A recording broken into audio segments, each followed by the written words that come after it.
ဘာစာကိုဖတ်လိုက်တာလဲမသိဘူး तू ကဖတ်တာငါပြပြမယ်ငါတို့ဆိုရင်ထားလိုက်ပါတော့မောင်ဆိုရင်ဘယ်လိုပေါင်းလဲပြော တို့မိုင်းချန်တာမောင်ပေါ့အိညာ အေးတို့မိုင်းဆန်ကတမောင်ဟုတ်တယ်နော်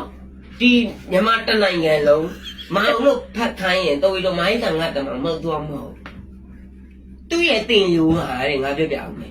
တို့မအေးမေရေးဆန်ကတမောင်နဲ့ဟမ် ဘယ်လိုတို့မအေးမေတဲ့ရေးဆန်ကတမောင်နဲ့ဟုတ်တယ်ငါပြပြအဲ့ဒီငါမတူစနေတယ်လားပေါ့ငါအဲ့ကနေပြီးတော့ထားလိုက်ပါတော့ဒီဟိုမှာ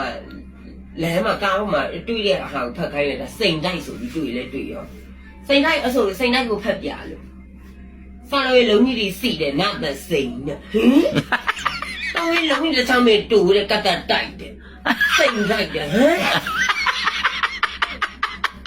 အဲ့ငါမေးလိုက်တယ်နင်ကဘယ်သူတင်ရောတင်ပေးရဘယ်ဆရာမတင်ပေးရတယ်လို့အဲ့ဆရာမတက်ရှိရှစ်ထင်ရှားရှိသေးလားလို့ဆွဲခေါ်ခဲ့လို့ငါမေးလိုက်အဖတ်တဲ့အတိုင်းကြီးပဲပေါ့ အေးငါအဲ့နေမြိုင်လို့ဖတ်ခိုင်းလိုက်တာမရဲ့လုံးတဲ့တစ်ချောင်းမြညိုတဲ့ငါတမြိုင်နဲ့သူအရင်ညိုခိုင်းနေတာဟဲ့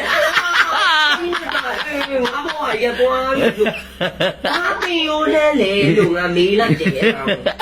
အဲ့ဆရာမရှိသေးလားလို့ရှိတယ်တဲ့ခေါ်ခဲ့လို့စွဲလက်မလို့ယူတယ်